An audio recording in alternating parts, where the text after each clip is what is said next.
Hey everybody, I'm Corinne Blackstone and welcome to my craft room. Before we get started, be sure to check out my website, CorinneBlackstone.com. There's a ton of great stuff there. You can find free SVGs, sign up for my free newsletter, and I've got some blog posts over there that you can check out as well. Today's video, I'm going to show you guys how to use some pre-printed sublimation sheets to make your very own sublimation mug using our Cricut Mug Press. These sheets are from brightstarcrafters.com, so you'll want to check them out. You can personalize these a ton. They're really fun to work with and really easy. If you don't have a sublimation printer, this is a great option where you can make your own mugs. And what's cool is you can actually put permanent vinyl on top of this as well. So if you'd like to add a name or something to your mug, you can do that with just using some vinyl. It's very, very easy. I'm going to show you how easy it is to use these sheets with your Cricut Mug Press, so let's get started. Whatever we would do, we do it just for fun. So a great alternative to Cricut's Infusible ink are these pre-printed sheets from Bright Star Crafters, and I love this daisy pattern, so we're going to use that on a mug. So what I love is that I don't really need to use my Cricut for this. I'm actually just going to use this paper cutter. So I have a mug. This is a big 15-ounce mug. So one thing that you can do is you can measure this with a ruler. So I'm going to go ahead and do that. What I love is that it's super easy to do this. So all that I'm going to do is take my ruler and line it up with the top. And it's about 4.5 inches to this little dip.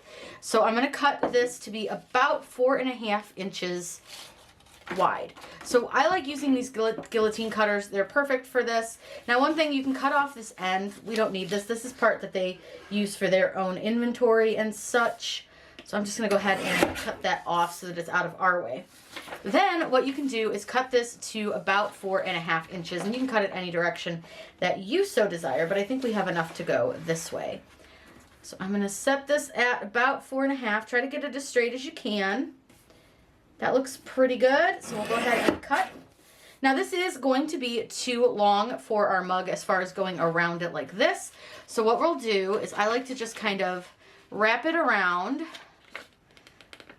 And I just wrap it. And I kind of see about where it ends. I'm going to give it just a little tiny crease right where it ends. And I'll just use my paper cutter again to kind of trim off that excess space. So I'm going to flip this upside down so I can see the crease a little bit better. And perfect. So now we have this really nice little sheet that we can use. So I'll go ahead and put this paper cutter away, and then we'll get out the mug press so we can get pressing. So the first thing that I like to do is I'm going to take and wrap my mug with my design.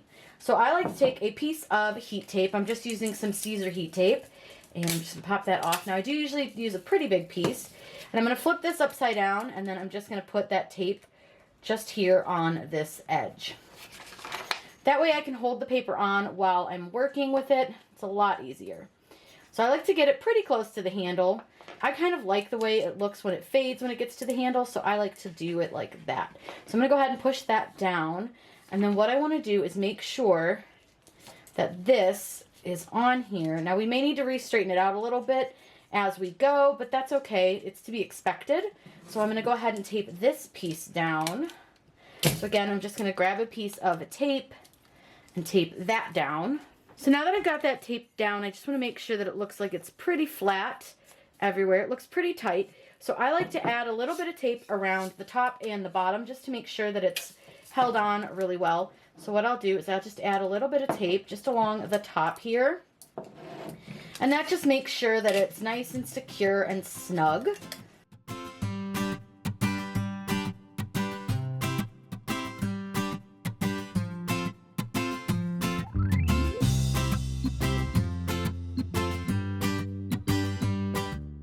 And then I'll do the same along the bottom as well, although it's a little difficult down here because of the bend. So you may just want to leave it as is. It's really up to you. 99% of the time you're going to get a little bit of a fade because of the kind of stackability of these. They're made to stack, so they have that little rim on the bottom. But I'm just going to leave it. It's fine. So now what you'll do is you're going to take some butcher paper, and this is super important that you use. I recommend using white. Occasionally the pink will leave a pink residue, so just keep that in mind. I do always recommend just using the white butcher paper. I'm going to cut a piece of butcher paper, and this doesn't have to be exact, it doesn't have to be perfect, it doesn't even have to be straight. for that matter. And then I just do the same thing. So what I do is I take it and I'm going to put my cup on it. I'm going to grab a piece of tape, just some Caesar heat tape, and I'm going to tape it to my mug. So what I'm going to do is put that little piece of heat tape right here, and then I'm going to take my mug and put my butcher paper over this. But you do kind of want to make sure, like, see how it's at the bottom here? Do you see how it's kind of hanging down? You want to make sure to avoid that. So I did put this tape a little bit too high on the paper. So what I want to do is I'm going to just get that lined up with the bottom of the mug. And then I'm going to place my butcher paper. Now you are going to need to trim this down. And I will say that occasionally the tape does kind of come off. But you are going to need to trim your butcher paper down. So I just take it, wrap it around, and then just trim it down as I go around. Then you want to take your tape again. Grab a piece of tape, tape it down. Now, a lot of people sit there and tape this like crazy. I don't do that. I just fold this down and it's fine. You don't need to tape your butcher paper like insane amount of tape. It's unnecessary. You don't need to do it. So there you go. That is all ready to go. I'm going to wait till there it goes. It beeps. So now that that has beeped, we are ready to put that in. So let me move everything out of the way for you. And I'll slide this better into the frame so you guys can see what I'm doing. So this mug, I like to put these ones because of the tapered bottom. I prefer to actually put them this direction so that the bottom is at the top. So what I'm going to do is slide this in.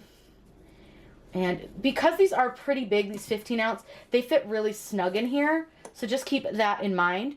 And this part's very warm, so just be aware of that. You want to try to keep your mug's handle pretty centered in this opening. And all you're going to do is press down on this kind of lever looking thing. And it may be a little difficult to press because these ones are pretty big. But you're going to press it till it's all the way down and it beeps. This will take about 6 minutes. It's going to heat our mug. I'm going to get a heat resistant surface to set it on so that we can let it cool there. And we'll have a really pretty mug when we're done.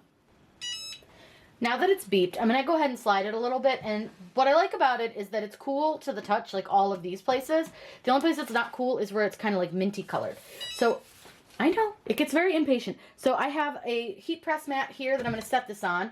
Just lift up the lip thingy. I don't know what to call that. I guess it's like a door. And then slide this out. Now, people sometimes tell you to wait till it's cool. I don't like to do that because I find that I actually get better quality if I peel it right away.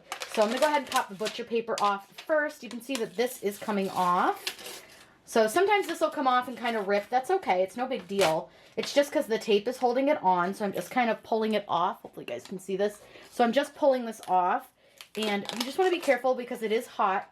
The ceramic part is going to be hot. So I'm just kind of carefully working my way around, holding only the handle because the handle's cool. And we're going to go ahead and let this cool down. But it is really cool. And I kind of love the way that it faded. We got a little bit of a funky fade over here, but I kind of like it. It gives it a really cool vibe. So I'm going to go ahead and let this cool off, and then I'll get you guys a really nice shot. Here is the finished cup. This is super fun, super easy to do. And like I said, with these pre-printed sublimation patterns from Bright Star Crafters, you can make all sorts of really, really cool things and not have to worry about buying a sublimation printer. Now you will see a little bit of fading around the top and around the bottom, and I do find that pretty common with the Cricut Mug Press, and especially with this mug with that tapered bottom, you're going to see that. And then along the handle, you'll see some fading as well because I did take my design all the way to my handle, and the Cricut Mug Press doesn't press that far over. If you guys have any questions about this, please let me know in those comments down below. I'm always happy to answer those for you. Be sure to subscribe to my channel. I put out new videos all the time. I hope you have a great day. Happy crafting!